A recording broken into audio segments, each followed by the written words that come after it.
Mama akwaba wofre me adwoa searching mesrel na wa subscribe to my channel near notification bell no so for more news.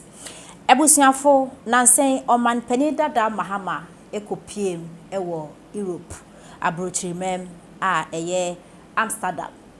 na okoye program ho na ninsem kan mu na o kire se ha wa Ghana esi ekone de kamia koye se Ghana no ya to amene mawie ye economy nye amembu ne nkoso kronosem enyema basa nkro na esisi wo Ghana ha me kire se o mampenda da Muhammad na bituma wo su kire eni nye yize a ensem o mampenda da Muhammad kan yina kire se ono oyobofo na ensem we beto odwa eba graphic him a Peace FM omo morning show omo ye newspaper review neno na Maame Biamah etrese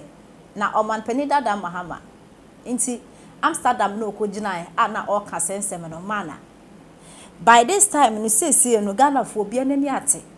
wo man penida da Mahama wa bedi Ghana so da in fact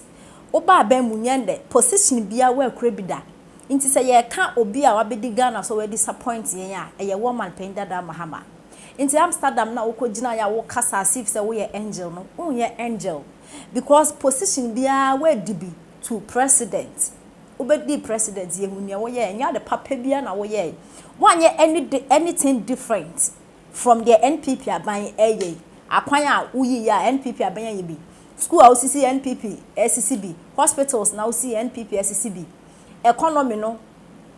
mo pension na enye NPP pension na enye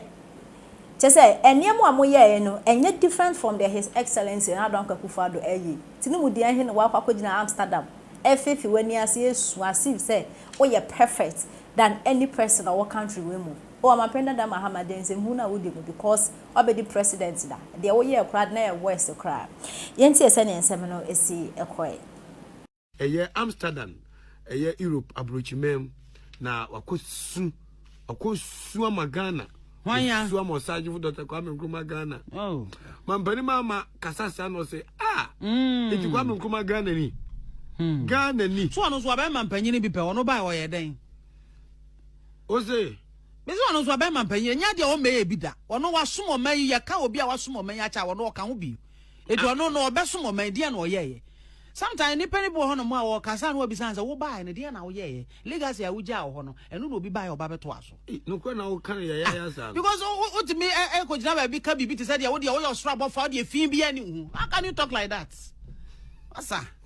ya hunu bi pen yo nye se ni ani Ghana ha ni ye nyini ni ye wo ha ye hu ni ye ko so nyina oh asamba ba da bi o me anwene ya ho mami akedi mami kenka pipa mu nsam kra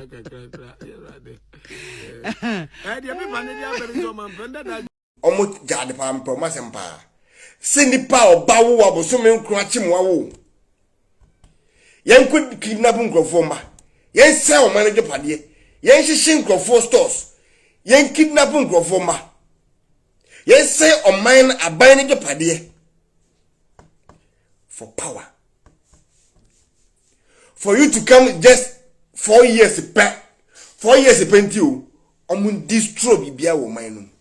uyo mambofo ntino delegate ni trase hu se uye nipa boyefo a wajimi unchini unsem fata me na mkrom ni no na me hu achim ni e wajimi te se ofuso mpofo the whole world nipa the team osum no wajimi pa a me hu ne so bi achim ni me hu bi da me hu achim ni e wajimi se sa ofuso mpofo ne da the whole achimem anasa chimfo upe nipa wajimi pa na bi nye na wo say widifo pa ofuso mpofo ne odumi ni sinchen utena asima nkwasiafo we dada ma as a chairman could na public eye mun na mko ba opono eye nkwa na dajene ba yo mun nyina na mko bien ho se mba sa ade no na isa se wo ni wajimi nti no ana on push she wa no ana abekan wenye o mane on se okokoto obi ni waji etre wo se wo ye jimifo wentimi ama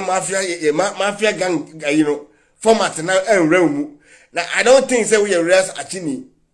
because ochini bia ye wise. What me man kwasiafo we da down. One who say one mom no bo pono. One who say ese dun ketia na this idea ni na buy. Ese dun ketia. But the we ati no, was Sunday na ye campaign sanity I will say ye nto ba ntia because we within ni.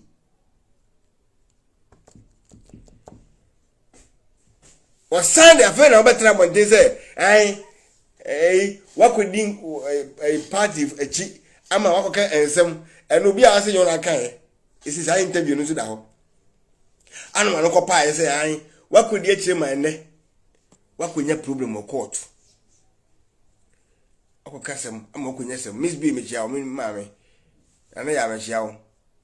so ase obi a wa deny o court no o sai ko ye interview na e refuse ho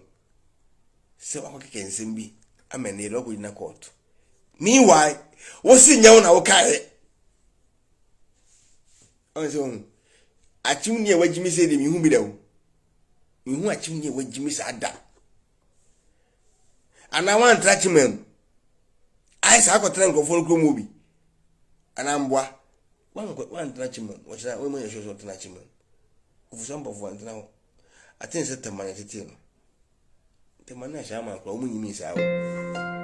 mo ni e mo so shi mi nimba bi ku a nko e tete wo ana wudi ujimi ko na akoye na fe na so ko surgery so ko ya ba o powerful no mo mun kututwa ne empam na enye lata obekọ afiase wo ye den obakudina mbra no wo ye den obekọ court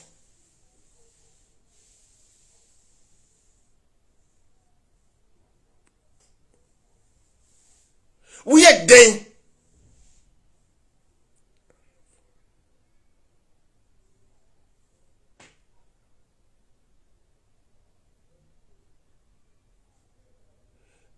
Enzo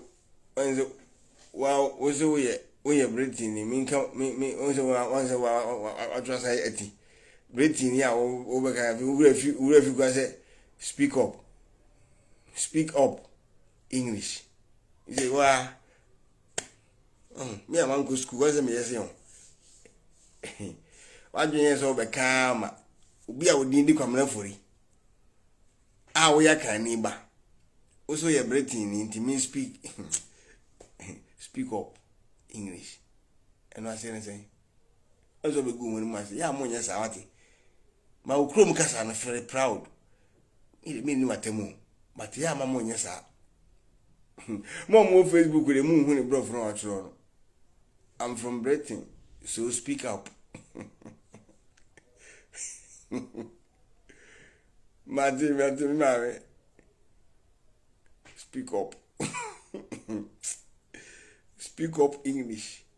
You see?